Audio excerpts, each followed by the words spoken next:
And jurors go back and forth in and out of the courtroom as they deliberate Drew Peterson's fate. Those jurors have been reviewing several pieces of evidence while they're trying to decide whether to convict Drew Peterson in the death of his third wife.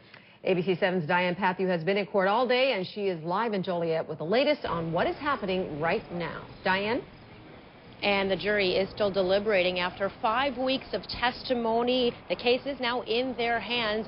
Just a little under 2 hours into the deliberations, they asked very important questions about some key evidence. The charge is first-degree murder. The jurors received their instructions this morning. By lunchtime, they asked several questions and requested to see more testimony and evidence, including pictures of Kathleen Savio's body and phone records of Stacey Peterson, and the transcripts of two of the most powerful pieces of testimony in this case, that of Pastor Neil Shorey and divorce attorney Harry Smith. For Cassandra Kales, sister of Stacey Peterson, it's a strong sign. It just shows that, they're going over everything that they have and, just double checking. And it shows that Stacey's here with us today. And she's looking to see Drew convicted as well. The prosecution is hoping jurors find that defendant Drew Peterson killed his third wife, Kathleen Savio.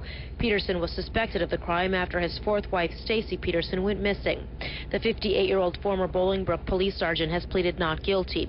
The state's case is relying mostly on hearsay evidence, but prosecutors said today they feel good about their case, which was riddled with objections by the defense. The defense, too, believes this case will go their way. Attorney Joel Brodsky says his client is ready for either decision. Drew has told me he is mentally and emotionally prepared for whatever the jury does, and he'd love to be home with his kids, but whatever happens, he's ready for it. The photos by themselves were something that we stressed throughout the trial, and I think they're going to take one last look at those, and those clearly demonstrate what our experts said. And bode well for you then? Yes. And Sylvia, as I mentioned, the jurors have now gone back into their deliberations. A little bit of a side note for you, and something that was widely discussed inside the courtroom today. For most of the days during this case, the jury has come in dressed alike, almost identical, or in some sort of coordinating outfit. Today was one of 2 days, only 2 days that they showed up not dressed alike, and people were definitely talking about that in the courtroom today.